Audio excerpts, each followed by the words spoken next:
So the other day, one of the YouTube comments was just kind of a fun one, but someone put up, like, where's the love for deists? And I actually did tell him, you know, like, look, if you've got an article that's a pro-deist, pro-religion, you know, article that we don't want to eviscerate, we'll do a report on that. He has yet to send one in, but it did start me on a quest to see if I could find kind of what I felt was a pro-religious story. And we will have comments afterwards, but overall, this is a pro-religious story, and just something that made me kind of happy to see. And so what it was that in Sacramento, there was a church that their lease ran out, and they were unable to utilize the church that they've been using for a long time in order to do their Easter service. And so it was kind of bad timing as far as their lease and their finances go. And the reverend by the name of Michael Moran was kind of unsure what he would do. And he ended up reaching out to the Sacramento Area League of Associated Muslims, also known as Salam. And he went to this group and asked for permission to utilize their community center, which is also where their mosque is located. And to use it for Easter Sunday in order to have his congregation have somewhere to go. The Islamic Center had never allowed non-Muslim church to worship inside the mosque prior to this. But after the Salam's Board of Trustees got together and had discussion with the imam and things involved, they decided that they were going to allow it, that they would let this church utilize their mosque in order to hold their Easter Sunday service. And it specifically said, so one of the quotes is, "This represents the true peaceful essence of the religion of Islam." A mayor told Islamophobia Today. He says, "I am an advocate of interfaith work." And the Reverend Moran told reporters that he believes the collaboration between the two religious communities was successful far beyond its original goal of helping the Spiritual Life Center congregates find a place to celebrate for Easter. And so they even got so much attention as far as the turnout went that the Islamic Center actually scheduled two separate services, and they got about 500 people total that came to the Islamic Center to celebrate Easter. And you know, and so I just want to state that, yeah, as far as a pro-religion story goes, I definitely enjoy seeing when other people can kind of set aside their differences and come together and help each other out in any way possible. And this was a great example of that, in which they communicated, they worked together, and everyone allowed it. They even mentioned the Dalai Lama quote that until there's peace among the world's religions, there will never be peace on earth. I think this is one step towards peace. Excuse me, the first part was the Dalai Lama quote. The second part was actually Moran speaking again. Right.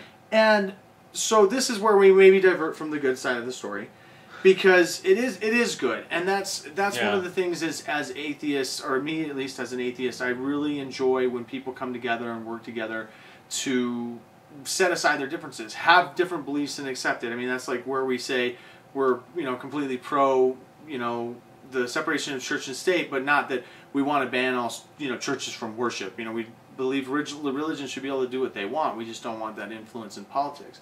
And so, yeah, we want people to come together.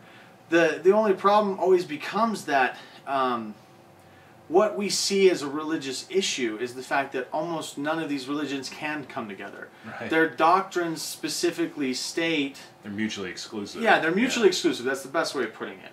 I mean, it's just an issue of how these people kind of have to war with each other. If you're not going to war with each other, you have to almost set aside the true foundations and true rules of your religion in order to completely cohabitate. I mean, right, because I heard a rabbi say the same thing. No, go ahead. I want to hear your point.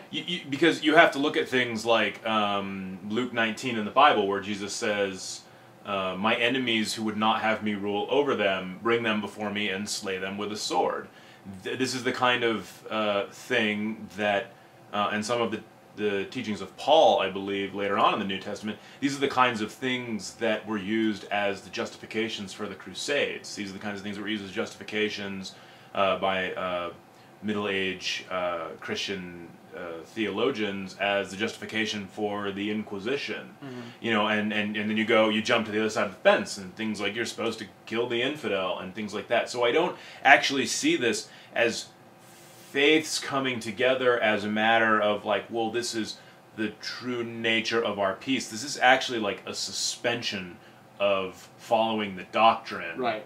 Which I in my think is opinion, great. I think is great. I think that it's great too, but it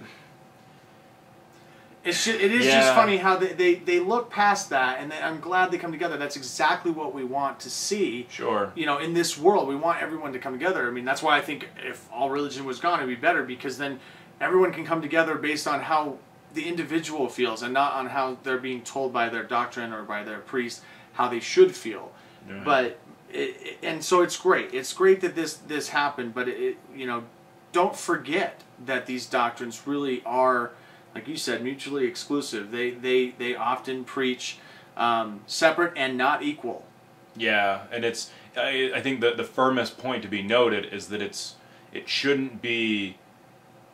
It should be realized that there's not a passage in the Quran that should say, hey, and if other religions want to use your mosque, you should be the good neighbor and help them do that. You know, that you should sort of lead by example. And so they say, oh, well, you know, then and to see Islam in a better light. But there are passages that say you kill the unbeliever.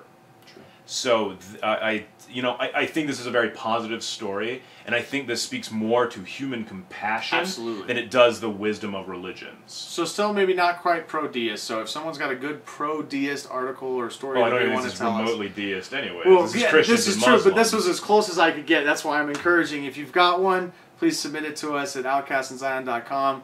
We'd love to, we'd like to try and talk about as many things as you guys are interested in as possible. So, Outcast out.